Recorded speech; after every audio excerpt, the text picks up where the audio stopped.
let me tell about the two pictures. This picture here is the F-105 that Tom and I flew in. That picture is, of course, flying in front of Mount Fuji. All Air Force airplanes worth their salt have a picture of themselves flying in front of Mount Fuji. And this picture over here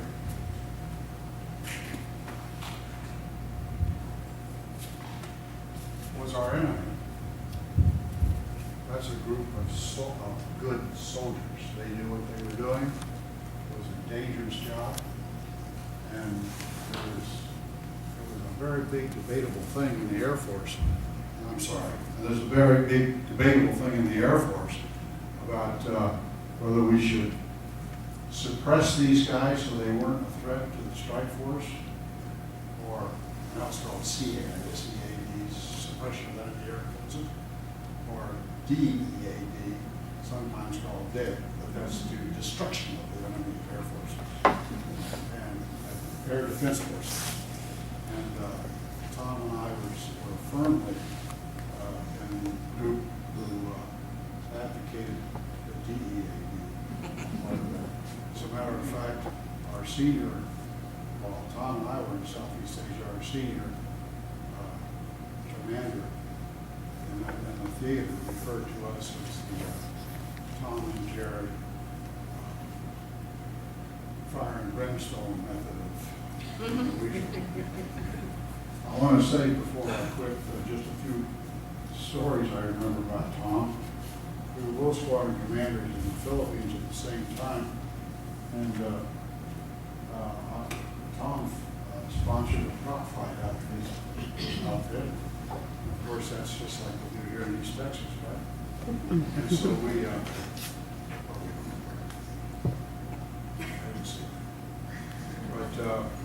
up drove a Jeep, 50 caliber on the top, 3 guys in it. 2 of the guys were armed with automatic weapons, and 1 guy just had a sidearm. The guy with the sidearm was the boss, and his name was Comandante Navarez. And he got out of his Jeep, and Tom Wilson, we were standing there watching this group approach.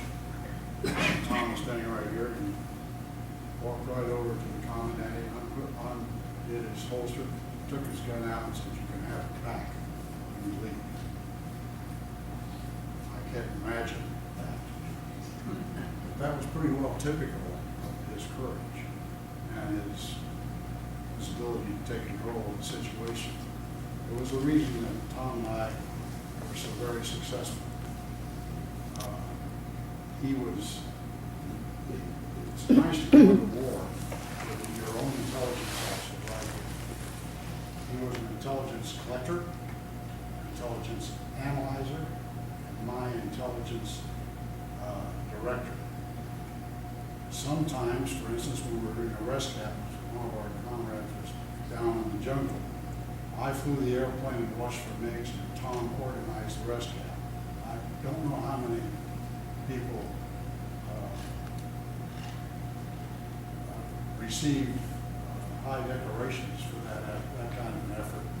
But my guess is that half of those rescue people were Tom Wilson's doing while I flew the airplane to look for MiGs.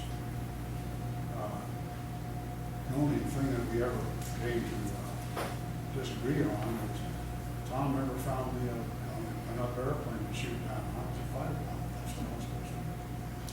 And he never did until one day we were flying and approaching Hanoi, and all at once my wingman said, "MiGs coming at 12 o'clock, and I looked up and here's 4 of them in the trail. And then my wingman said, "My afterburner won't light, I'm going home." And Tom and I are by ourselves.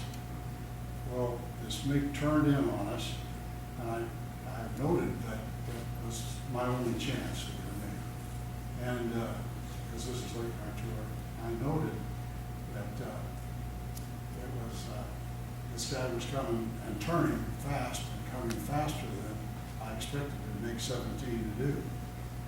That was they had 2 airplanes in North Vietnam, MiG-17 and 21. The 21 was much faster, but also was a limited interceptor. But this airplane was really right on it. So I turned once with him when I saw that you can't outturn him. So I did what we call separation, which means put your nose down like Chipperner, get the hell out of Dodge. And I ran down the bike, hid in the cloud, and got away, turned around and came back to get him because I wasn't going to tolerate that. And sure enough, I came back.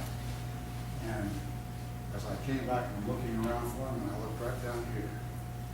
And right down here, there was an airplane flying like he was almost pilotless. So all I have to do is just turn around, stick my pitot boom in his cockpit if I can, and pull that 20 millimeter at 6,000 rounds a minute just before I hit. And that was all that. And I was just in the middle of that, and it was going good. And Tom said something, I don't know, but it was really squeaky. And I looked over my right shoulder, and there was an intake this big. He was parked in my wing root. I don't know why he missed me, but he did. And I don't know what I did next, but when I got out of this, he had squirted out in front and was disappearing himself in the cloud this time. So I had, Tom found me my MiGs okay, but then I found a guy who was obviously a North Korean because he was flying in the MiG-19 with 2 engines, similar to the 17. Another time, which is much more dramatic than that for me, is that we had gone into the package, we called it the package, when we flew and did our combat. And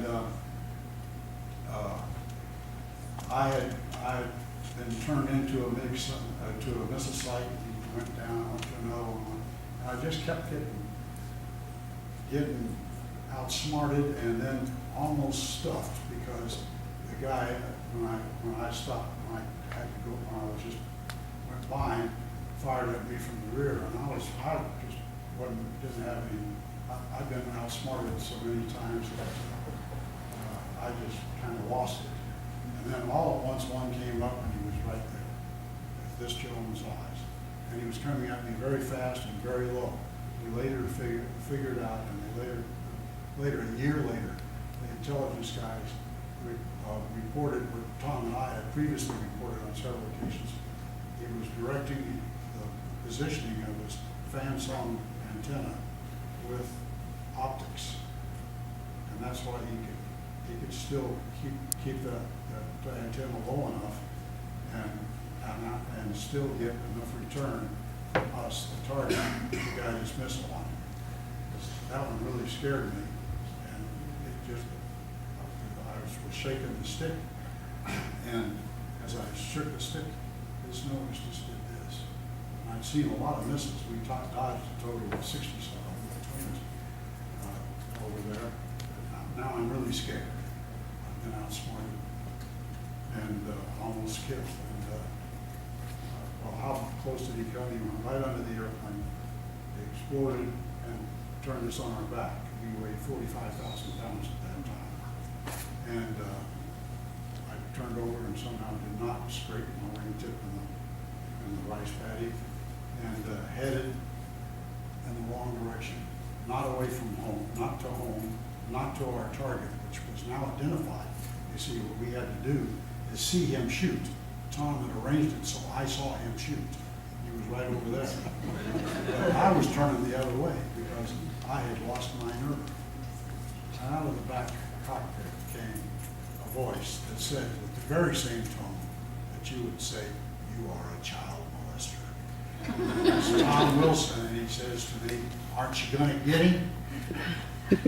So I turned back, hit the burners, popped, he came in and killed him. People like that. That's Tom Wilson. Mm-hmm.